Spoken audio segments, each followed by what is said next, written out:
Hi, I'm Dan Schinder, And I'm Steven Schinder. and you're watching Yesshift, a news desk report, April 14th, 2022.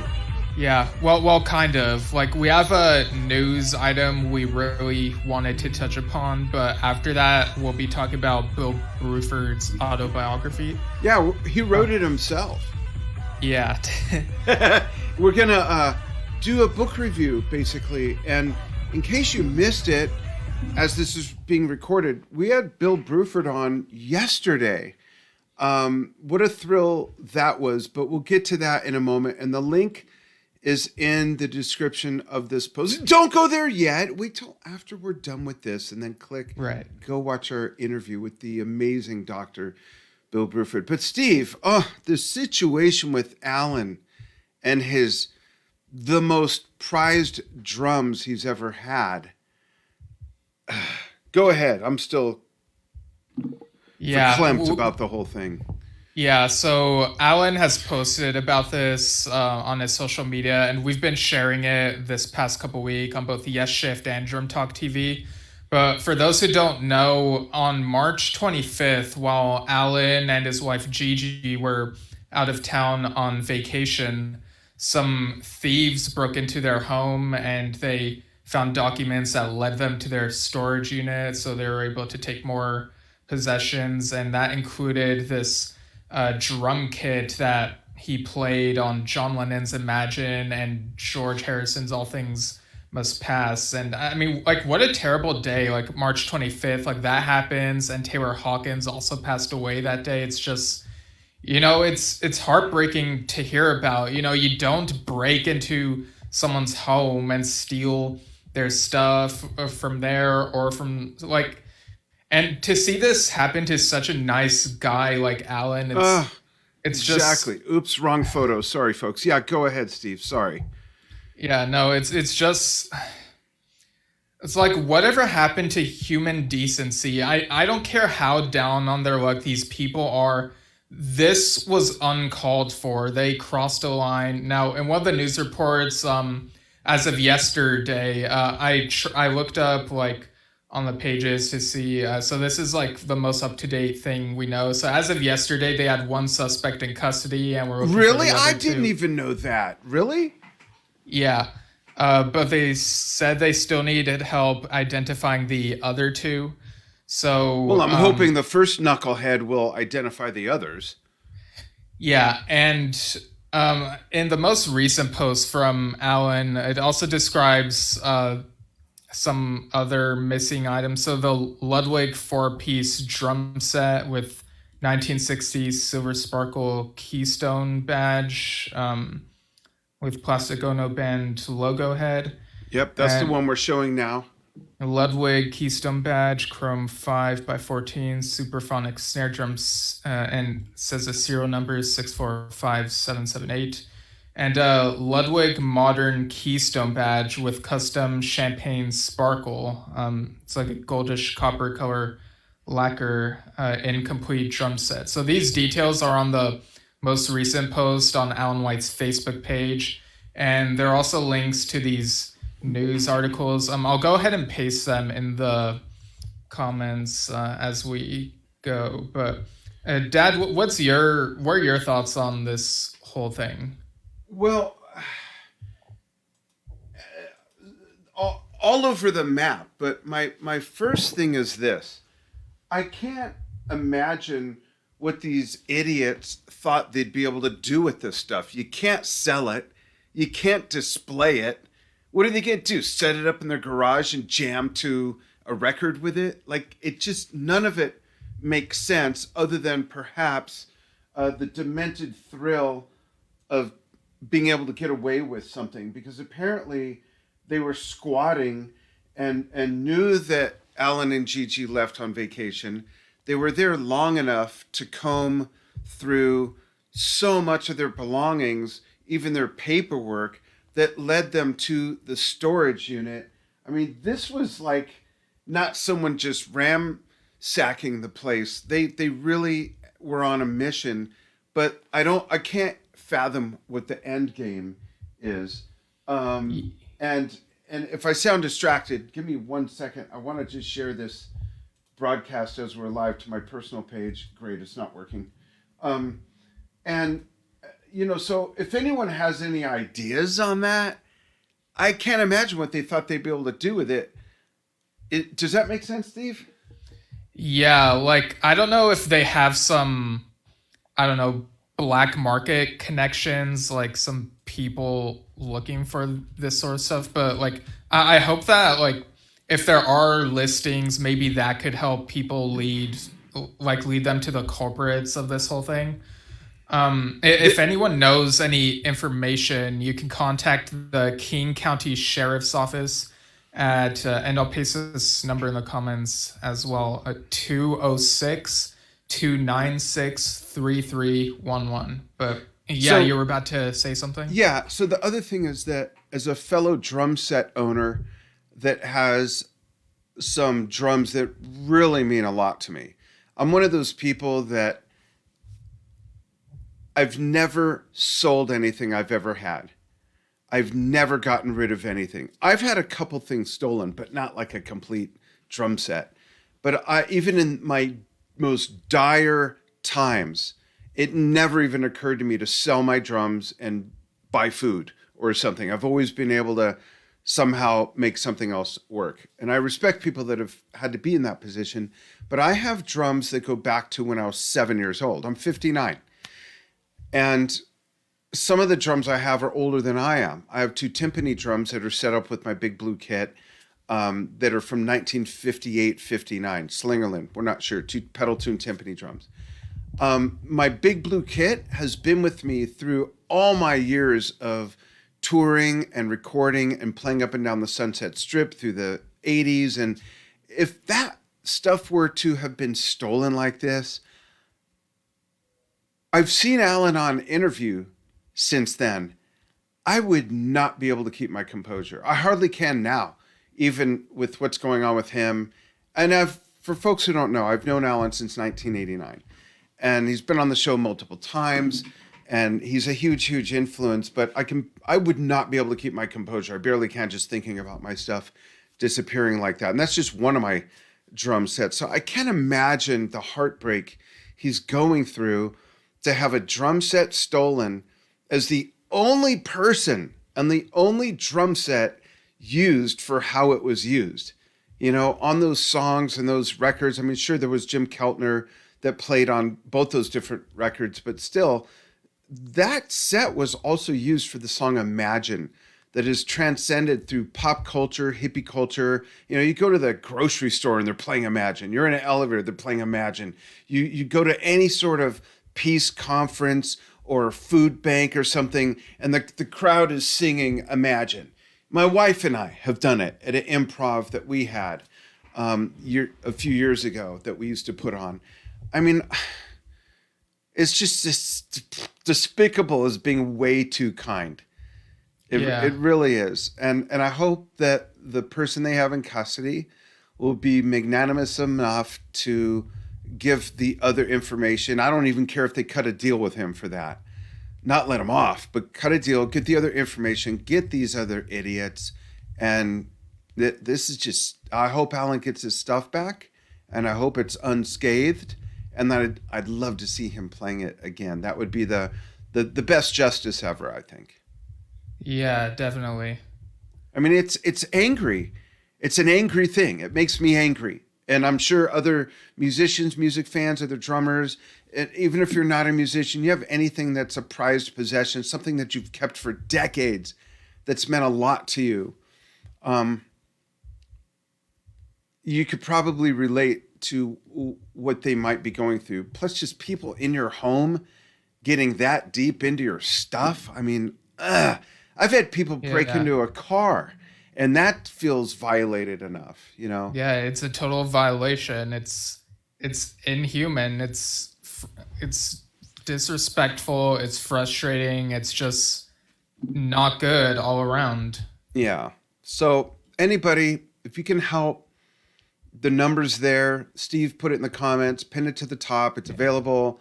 And I know that Alan and Gigi would really appreciate your help on this. I just happened to email with Gigi like a couple days before then.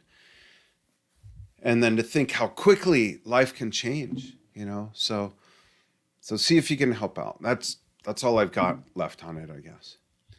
Yeah, and we'll keep an eye on the situation. Again, it's an ever developing thing. So like the best way to make this episode updated would be if he gets all his stuff back in one piece like tomorrow, like I really hope that they're able to like get it all back and find these people. Yeah. Any comments before we move on to Bill's book? Let's see. And Steve's checking both the Yesshift page and Drum Talk TV. Yeah, Brian Cahoon says the epitome of sleaze. I totally agree. It's just scummy all around. And I'm going to show pictures while you show these pictures again. Thanks, Brian, for checking in with us. We appreciate your fandom, your fanness. Right. And Robert Heckman says, hello, gentlemen. Hi, thanks for watching. So like I said, we'll keep an eye on this as it develops. Now, I know there are other, there's no easy way to segue from this, I guess, but I know there are other news items related to Yes members, but we'll probably get to those in a couple weeks, like sometime after Rozfest happens, so we'll have more stuff to talk about. Yeah. In the meantime, again, we're talking about Bill's book. I guess we could kind of consider this news, because the news is we've been reading this book. It's and we just had Bill on yesterday. Yeah. That's still surreal. Like, I'm still getting used to this reality where that actually happened. We interviewed Bill Bruford. That was fun, and Bill was wonderful. He really was. And thanks to Lindsay Jones, who helped through the process. We really appreciate both of you so much. Thanks. Watch that interview, folks, after this. I guarantee you will learn some things about Bill that you've never learned before, because that's what we do on Yesshift and Drum Talk TV. You absolutely will learn some new things. I promise you. Promise. Yeah. Cool. I was a little disappointed What? with his book, because first of all, I thought it was going to be a coloring book. No, this is brilliant. He's such a well-spoken gentleman, so schooled, so well-traveled, so professorial. He's a doctor now of musicology. And reading this book has been, first of all, I love the peek beyond the curtain. Yeah, it's one of the things we do on Drum Talk TV, filming documentaries and what we do with interviews. But ever since I was a kid, I've loved documentaries and biographies and autobiographies that people coincidentally write themselves. And I love music documentaries and things. I remember my first music documentary I ever saw was Chicago at the Ranch, which was them recording at Caribou Ranch. I was like 10 or 11 when I saw this, I think. So reading Bill's book and getting a complete peek behind his curtain from the very beginning all the way to him retiring. Oh, I spoiled the ending of the book. Oh, yeah.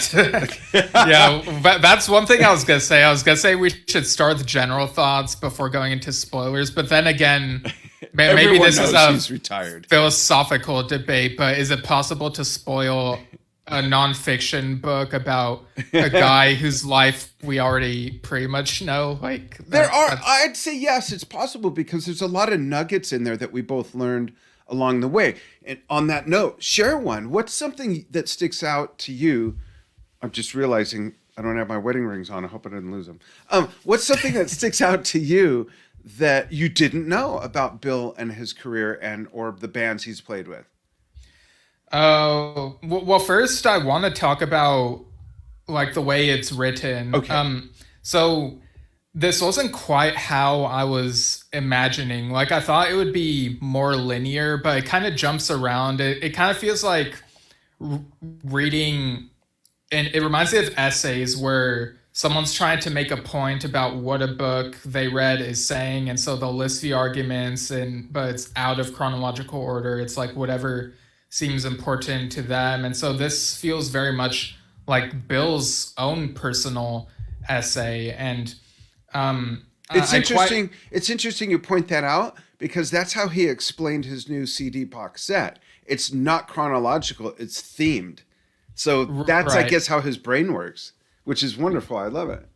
Yeah, though I would say the box set, within the three sections, it is somewhat chronological. You know, first it goes the collaborations, and then the composer, band leader, you know, that period of those aspects of his career, and then it goes into like guests and improvisation. So it is kind of chronological, but yeah, here he jumps around, and he does get philosophical, it gets humorous, or even like a couple things I was kind of surprised were in there. But yeah, it didn't have everything I was kind of expecting. Like I thought maybe it would go deeper into how certain songs were made and whatnot, but then again, maybe I would expect that more from a biography as opposed to an autobiography. Yeah, you know, someone who's a fan of the band will dig into all this, interview them about how this got made. Yeah, that's a different book for sure.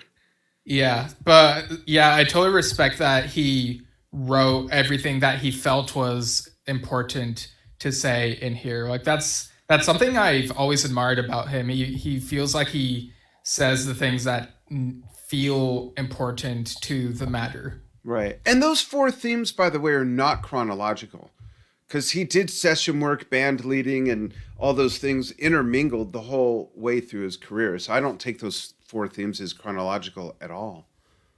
Just a little side note, my own 5 cents that you didn't ask for. But what? Yeah, 5 cents for nothing.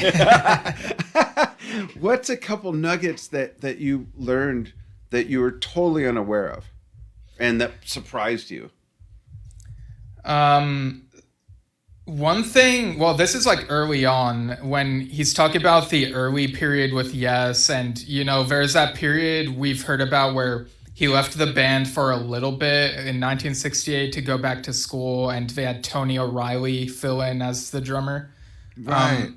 And I was surprised to hear that in Bill's words, Tony was kind of hitting the sauce, so I guess drinking a bit, and the playing wasn't up to what was kind of subpar because of that. And so for that reason, Bill felt like he needed to come back. And I kind of get that. Like save his band.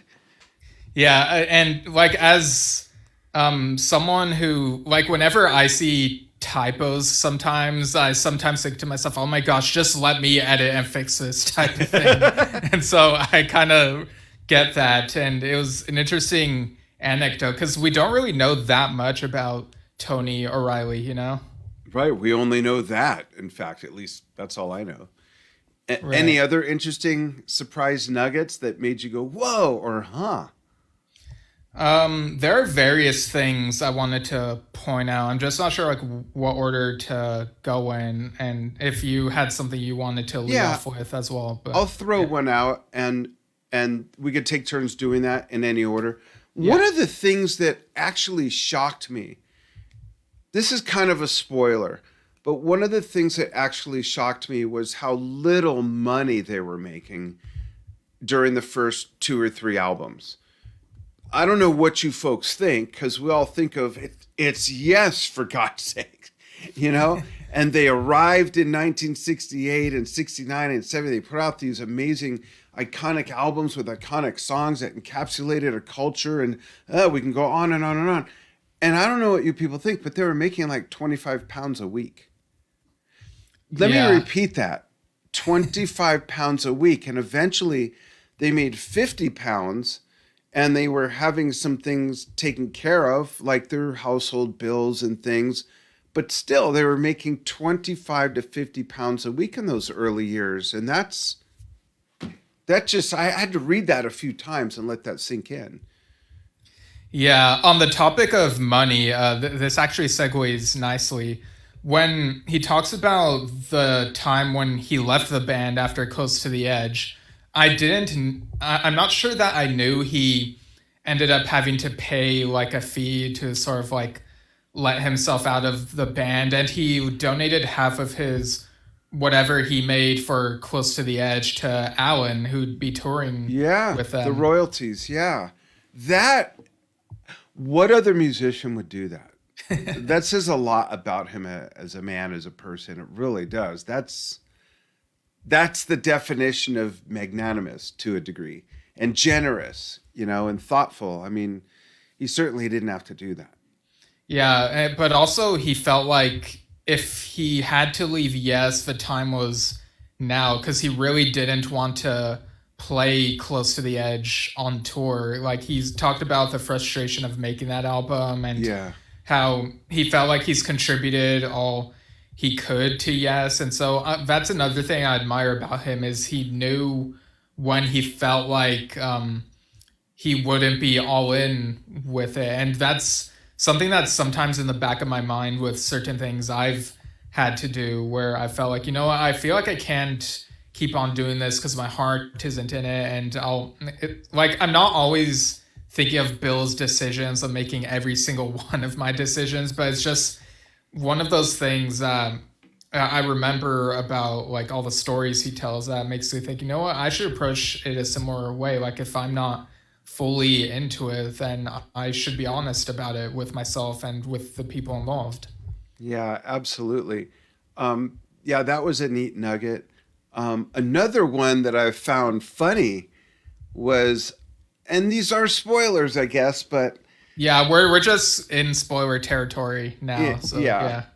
but still read the book. It'll hit you differently when you read it from Bill's words rather than Yeah. our translation of it. But when he talked about how ABWH came together, and it's in the book, and we talked about it in the interview as well, and how he thought he was going to play on a John Anderson solo album, and he showed Yeah. up at the airport, and Rick was there, and Steve was there, and he like, oh, and then it just kind of started to feel like a band, and so away they went. I thought that was kind of funny, actually. Yeah, I'd heard that story before, and yeah, it really was something that seemed like it would be a John solo album. And some people, even today, still argue, well, it's more like a John solo album than like a Yes album. Really? There's Oh, that wow. debate. That's never occurred to me Yeah, in my it's perception of the album. I always thought it was what most people know it as, ABWH, and right. I didn't ask him this because I didn't want to come off as disrespect. I didn't want this question to come off the wrong way. So, Bill, if you're watching this, maybe you can email me and let us know. Like, why not include L for Levin? Oh, yeah, yeah. Because it's not like Tony was some unknown. He's the only person that's played on every Peter Gabriel album. He played years with Bill with King Crimson. So I found that interesting that they did not use his name. Anderson, Bruford, Wakeman, Howe, and Levin. I mean, that still has a ring to it. Yeah, It's I mean, another word and two more syllables, but yeah, it's a longer title, so maybe they could have come up with a different name as opposed to just their oh, last like names. I don't know. ABWHL. That's shorter. Yeah, I guess they could have done that. Like, Yeah. just had that on the album cover instead of the whole thing. Yeah, I don't know. That's just my own thing because I think being that most of the music was already written, as Bill says, and that was the biggest difference between the process of creativity and production between Close to the Edge and this new old lineup, a new project for this old lineup. He said is that the material was already there and all we had to do was embellish on it. Well, Tony embellished on it, So Yeah. I'm not saying I take issue with it. Maybe that's how the tone of my voice sounds. I don't intend for that to be what I'm putting forth. It's a curiosity thing for me. And I'm a huge Tony Right. Levin fan too. Yeah, Tony is very professional.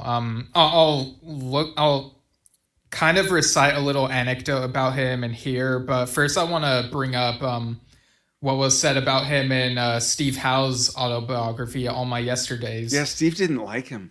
No, I'm kidding. No, quite the opposite. Yeah. Like when Steve was recounting the ABWH days, he talked about how, they asked Tony if he could play the songs. He was like, yeah, I can do that. And like working with Tony Levin kind of was, it was sort of a light bulb moment for Steve. Cause, in the 70s, the Yes members were kind of doing things differently. And there would be like this whole thing about, oh, he, like, Chris would be late and whatnot. But with Tony, like, it was a sort of, the way that Tony worked with them, it was the sort of type of professionalism that Steve Howe wanted Yes to be on par with when he came back to the band in the later years onward, and sort of like set these rules like, okay, we have to do this. And then he wanted to carry really, that ethic forward. yeah. And there were like mixed results. Like not everyone would listen to it, but that's, Tony Levin left quite an impression. Like it's quite a compliment, I guess. Yeah, absolutely. Go ahead and read that.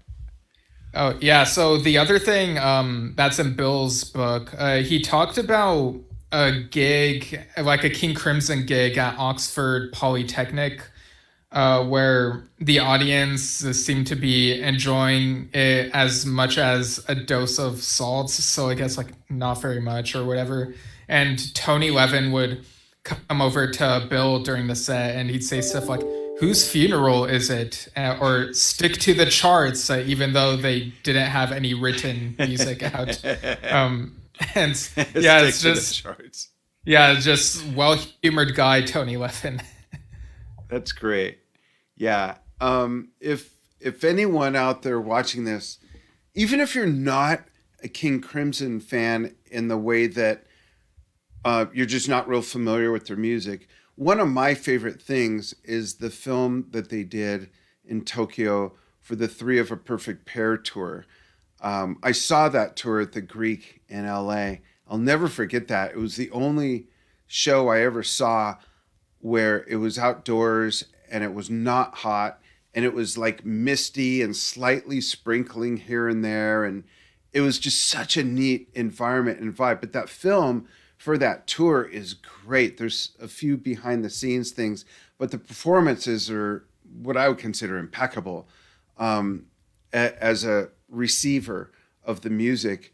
And Adrian Ballou doing the drum duet with Bill on the Simmons drums facing each other.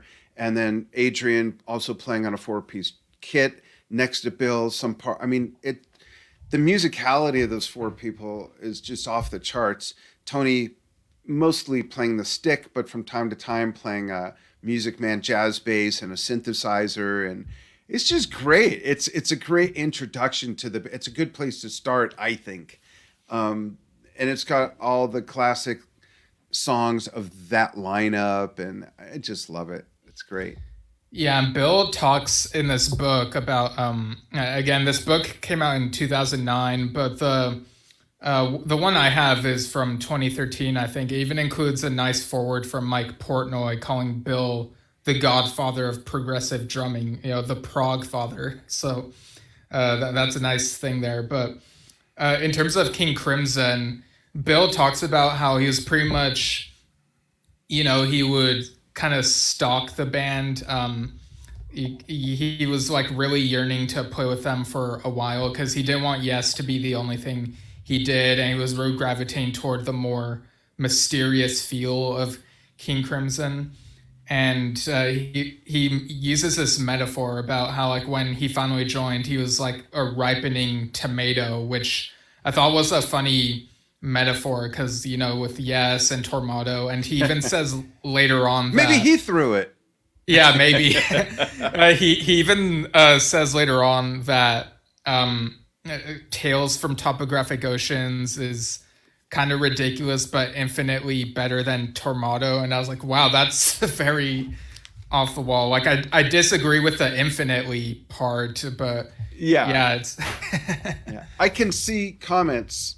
And Robert Heckman says, I got stuck in an elevator with Tony Levin on board Cruise to the Edge in 2018 for about 5 minutes till they restored power. no panic from either of us. Stickmen were on that cruise. That's a funny story. That's great. Yeah, that's a great person to be stuck in an elevator with. So, what would you Um, ask him if you were stuck with Tony? What would you ask him if you had 5 minutes with him? oh, yeah, I'd probably ask him about, again, this is probably going to sound really basic because I'm not as in depth with Peter Gabriel stuff or with King Crimson stuff, but I would definitely ask him about APWH and what that was like and what Union was like, working with the session musicians and how weird of a time it might have been. Like, I'd probably ask him about that era. I would bear with me. I'm gonna show you what I would ask him, and that's a good question. And I see a comment from Terry Poa Gwyn who says, "Great interview, you guys, as always. Great job with Bill." Thank you. Is that the Terry I went to school with? Is that on Drum Talk TV? Yeah. Yeah. Hi Terry, how's it going? Check out Drumature. He makes furniture out of drums. So I would show Tony that picture and say, "How do you play that fucking thing?" The interesting thing about the stick is it's a 10-string instrument and the fat strings are in the middle. So it's not like linear in the sense of a piano where it goes from low register to high or a guitar from low to high. The fat strings are in the middle and you play out what? Like there's no other training for that. I find that interesting. But thanks for sharing that story, Robert. That's great. Any other comments on Drum Talk TV? Um, yeah, so I see Brian said something about the audio. I'm just Oh, replying about that, but okay. Is the audio uh, okay? Am I too loud? well, it says the video not in sync with the audio, but I'm wondering if this is one of those cases where refreshing helps it catch Yeah, up. that's not us. That's on your end. We're not responsible for your cable company or the satellite they're bouncing off of. I promise you that we're talking synced with our own lips. Now go Right, watch a but Godzilla movie. right, but anyway, back to Tails. Another thing I thought was funny is how Bill is kind of unintentionally responsible for the theme of Tails.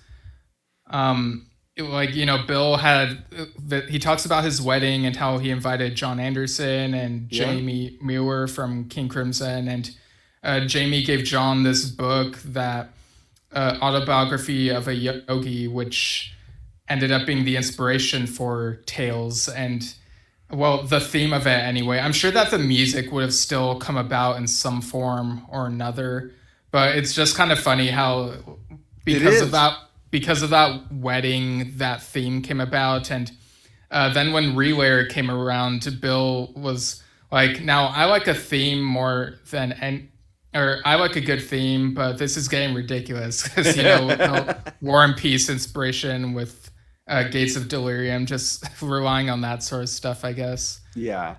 One Okay, of so Yeah, go ahead. I was just gonna say Brian Cahoon said nope in terms of if refreshing works, but like at the very least, hopefully the conversation is coming in clear. Yeah. Yeah. But go ahead. What were you gonna say? I was gonna say, speaking of Relayer, brought up Patrick Moraz in my mind, and we spent some time talking about the work that Bill did with Patrick, with the music for piano and drums, those two albums. And I saw that show at the Beverly in Los Angeles when it came out, and that is superb. That is some really wonderful music. I highly recommend getting those albums by Patrick and Bill. That's neat, and that's one of my favorite trivia questions. One of my favorite trivia questions. I'll just, since I gave the answer already, I might as well ask the question. Is and I remember throwing this out to you, Steve, for the first time years ago. Is who are two Yes band members that recorded a couple albums together, who never played in Yes together, but they were both members of Yes? And the answer is Bill Bruford and Patrick Moraz. Trevor Rabin has played on Rick Wakeman's Return to the Center of the Earth, but that wasn't a collaboration. Trevor was a Right. guest. They played Yeah, like on, they weren't on equal footing. right, and they played on Union, but they didn't compose together. They were in two separate bands essentially that ended up on the same album. They performed together, but this is truly the only that I know of Yes member alumni collaboration where they were not in Yes at the same time, but they created and recorded together, which I think is great. Other than maybe Oliver and Steve Howe could qualify. Oh yeah, Three No, Ages of Magic. yeah, but they were in Yes together, so that doesn't work. Yeah, I mean it was before they were in Yes together. Oh, So, okay. but yeah, like going back to Patrick, I thought it was cool reading about how Bill needed a bassist for his own band Bruford, and I'll get back to UK in a moment, but Bruford, like he wasn't sure who to get, and then Patrick was like, "Oh, I know the guy," because I guess Jeff Berlin worked on one of Patrick's albums, and Bill talks about how he traveled to, I think it was New York, to visit Jeff Berlin, and I think his parents were there, and so there was like a lot of pasta at the dinner table, and I guess like the way he recounts the conversation, it makes it seem like the parents were perplexed about why he would want to recruit Jeff. It's because it's like, aren't you rich from Yes, or like why do you want Jeff? Like, and he was like, in hindsight, it probably was unusual with the office being like 3,000 miles away or whatever, because he's based in England and this was New York. Yeah. So but, here's a yeah. Jeff Berlin anecdote for you. I don't know if I ever told you this, but when I saw ABWH, I saw them in San Diego, and Tony was not with them. Tony had contracted hepatitis and had to sit out some gigs, so Bill called on Jeff Berlin to fill in. So after the show, I met Jeff, having played with ABWH at that show. Oh yeah. An obvious fill-in, someone else that's played with the drummer, Yeah. Yeah, it's good that he knew all these people Bill had all these connections with people he knew he could play well with. So that was pretty slick of them to get him. Yeah, you're right. But you know what? It's more than the connections. It's just like any other business. It's really all about the relationships. Yeah. That's really what it comes down to. Yeah, and Terry chiming in again says, named my son after Trevor Rabin. That's really cool. Oh, wow. Cool. So his name is Trevor Rabinowitz? Right. So the thing I want to say about UK, I thought it was interesting how they were basically in two camps. Like the way Bill describes it is John Wetton and Eddie Jobson wanted to go more commercial, whereas he and Alan Holdsworth didn't. And so they were much more fusion-esque. If you listen to that first album. Yeah. Yeah, and in hindsight, we know what happened later. John Wetton went with Asia, which had very commercial music, and Eddie Jobson was in the Owner of Lonely Heart music video, kind of, not really. I love that first. I love both UK albums, but the first one with Bill and Alan, I just love that. Do you listen to that much? Do you bring it back up? After listening to all the tracks that are on the box set, I really want to get back into it, because I told you this before off air, but that song Nevermore, it has such a nice, that's my favorite. It has such a nighttime feel, and it's great. Like I'm constantly amazed by how musicians are able to make certain songs sound like nighttime, and it's like, how do they do that? Like, what is it? Is it the lyrics? Is it the music? Is it a combination? I think it's partly your sensibilities too, but that song is my favorite song because that song's a musical journey. The way it starts out with first the classical guitar, and then it goes through different changes. Some pad ethereal keyboards and John singing, and then the drums come in and they break into the thing, and then there's that killer jam with Bill playing that offbeat that I just love playing. It's a great song. It's a great album. The production's great. If you're not familiar, folks, with that first UK album, check that out. They are all in great form. Yeah. And this next thing I'm bringing up is kind of relevant to some of the, um, the topics that we're going through. Like we talked about Beginnings, which Bill was on, Steve Howe's album. And he's also on Fish Out of Water, which we'll talk about probably next month. But that period where he was a session musician, it was like between bands trying to figure out what to do in between. And he talked about how in that period he was really thankful for Dave Stewart, the stuff that he did with him, and also Phil Collins. And he talks about the Genesis gig and how it was kind of interesting how he felt like the music didn't really like it's not really his type of music what he was doing Like it didn't with. lend to his style. Right, yeah, like Genesis wasn't for him, so he kind of felt like a bit of he said fraudulent, like just playing the music, having to like do it. And sometimes he would kind of he would have like a little mini argument with band members, or I don't know if argument's the right word, maybe debate or whatever. And he talks about how, like, I don't know, maybe subconsciously I was trying to make my departure from the band come earlier, but in any case, the tour ended like pretty soon, and it was done. And he said that how polite they were made him feel kind of bad about how he would like debate.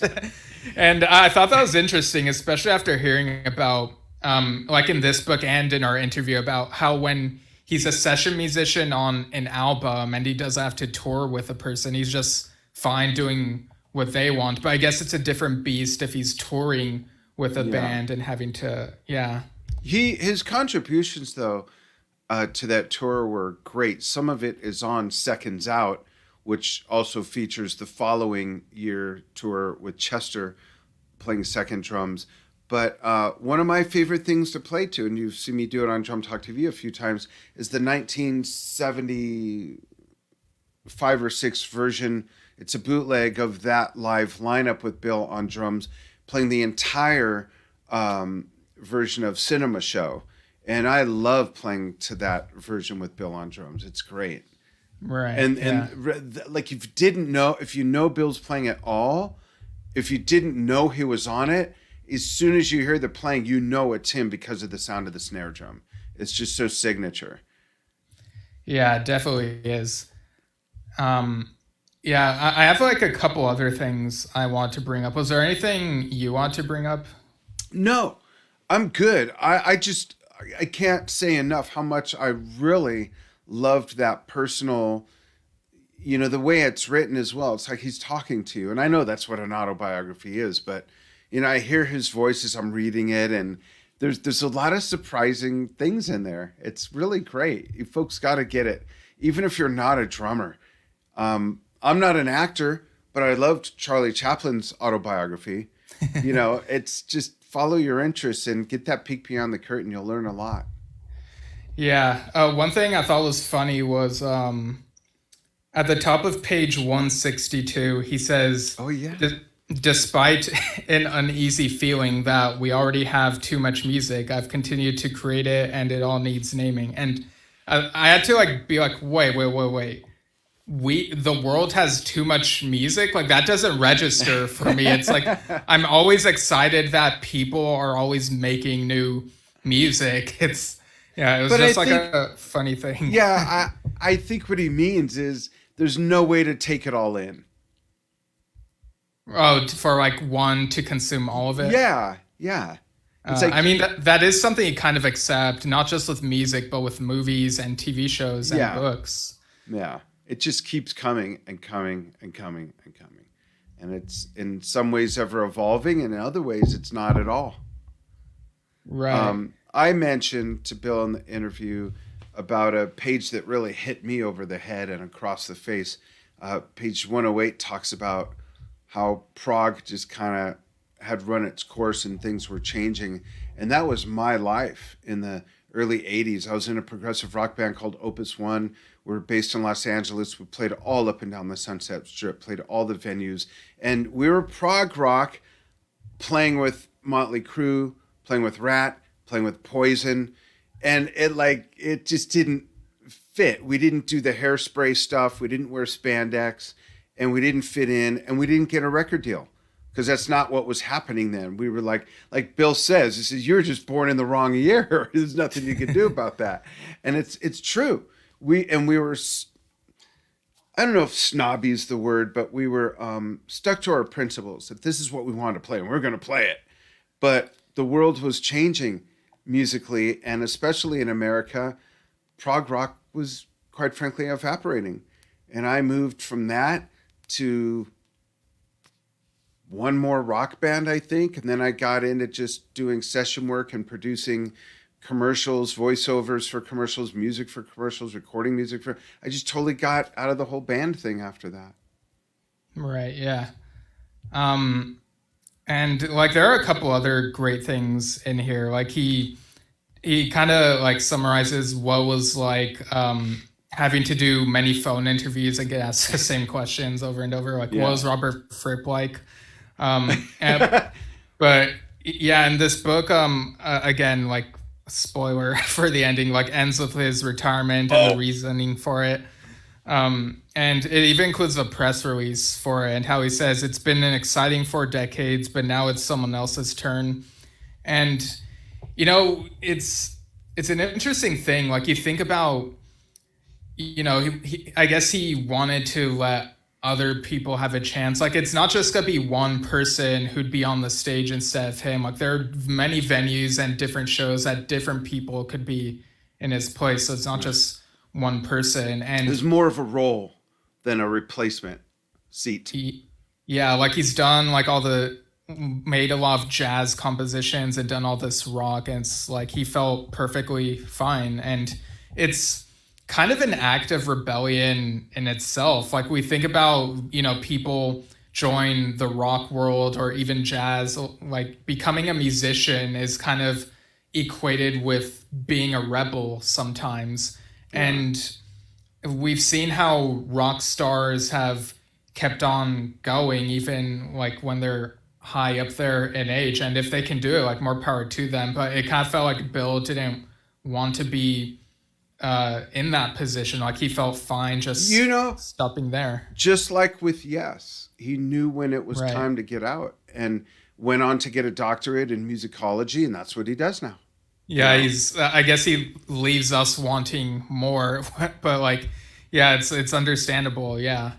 And yeah, like, you know, read the book if you haven't already. And like, there's always like new stuff we're learning about Bill and all these different people. I just like read an interview someone wrote up with him recently. It's on thestrangebrew.co.uk. They should have really called it The Strange Bruford, but yeah.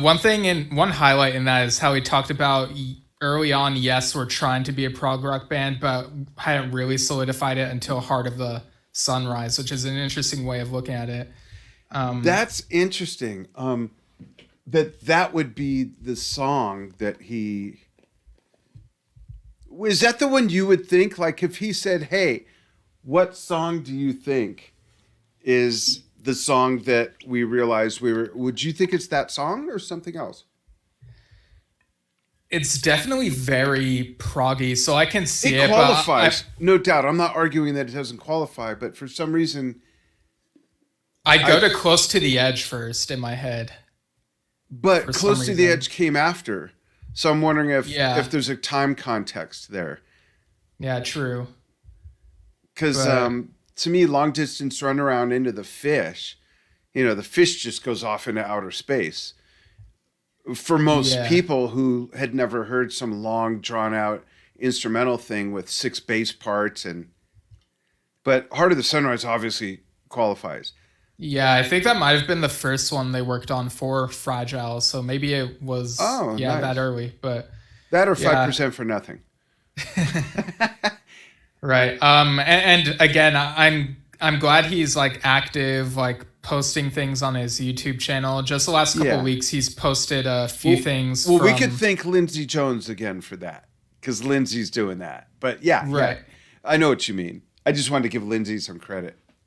No, yeah, of course. Like they're both like very active with all that. But yeah these last couple of weeks, he's posted 3 videos from the band Bruford at Rock Goes to College back in, I think it's 1977.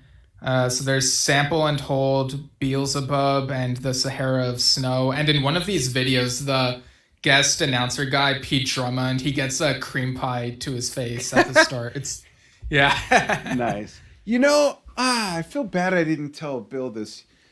We'll do it next time. The fact that Heart of the Sunrise is your Rockabye Baby song. Oh, yeah. Yeah. So for those of you who haven't heard it on the show before, when Steve was an infant, like a baby, his mom worked nights and I worked out of the house for a period of time, and I watched the kids. And I would sit, the lullaby I sung or played for Steve was Heart of the Sunrise. Hold him in my arms. Love comes to you and you follow. So he grew up with Yes from the very beginning. Yeah. All right. Well, cool. I think I've exhausted all I had to share about What's this. one word you would give for the book review? What's your, not a grade, but if you could give one word. Bruford. Like it's very that works. Bill Bruford. Another thing that someone else said when I shared that I got this book. I can't remember who said this, but someone in one of the groups was saying the title, for someone so creative, the title is kind of generic. It's Bill Bruford, the Autobiography, Yes, King Crimson, Earthworks, and More. And so this person suggested maybe it could have been called Bill Bruford, One of a Kind. And I was like, yeah, he is one of a kind, but it doesn't sound very humble. And so he was like, okay, then maybe Bill Bruford Feels Good to Me, his first Bruford album. So I don't know. Interesting. Yeah. Mine would be Omni Bruford, because he really touched on so many different things. And not just like I was born and then, just like you pointed out, it wasn't completely linear from birth to leaving the music industry as a performer. Yeah, Steve Howe's Autobiography is more linear. Yeah. Cool. Thanks, everybody, so much for joining us. Again, please, any information you have that can help with Alan's drums, that would be awesome. The number for that Sheriff's Department in King County in Washington is pinned to the top of the comments. Thank you for following what we do. If you have comments or suggestions, we do take suggestions for episodes. You can write us at yesshiftpodcast@gmail.com. And if you're more into the podcast thing and you saw this on Facebook or part of it or the end of it or whatever, you can check out the audio version and not have to look at us. Not have to look at the out of sync stuff. Yeah, you can watch it or listen on anchor.fm/Yesshift. Yeah, it took me a bit to figure out what you were doing, but yeah. Hopefully, Brian Cahoon, that didn't drive you nuts, but we do appreciate the feedback. Thanks. Right. Anything else, Steve? I think we're good. Yeah, and I think on Saturday, unless anything changes, we'll be talking about our overall thoughts on the book Yes in the 1980s. And then on the 21st, we'll be talking to Stephen Lambe and Dave Watkinson, the guys whose names are on the authors. So, we'll post the times. I have them written down, but I just don't have them off the top of my head. I do. It's they're going to be with us at 1:00 Pacific time, U.S., which would be 4 p.m. Pacific, and this is on Thursday, April 21st.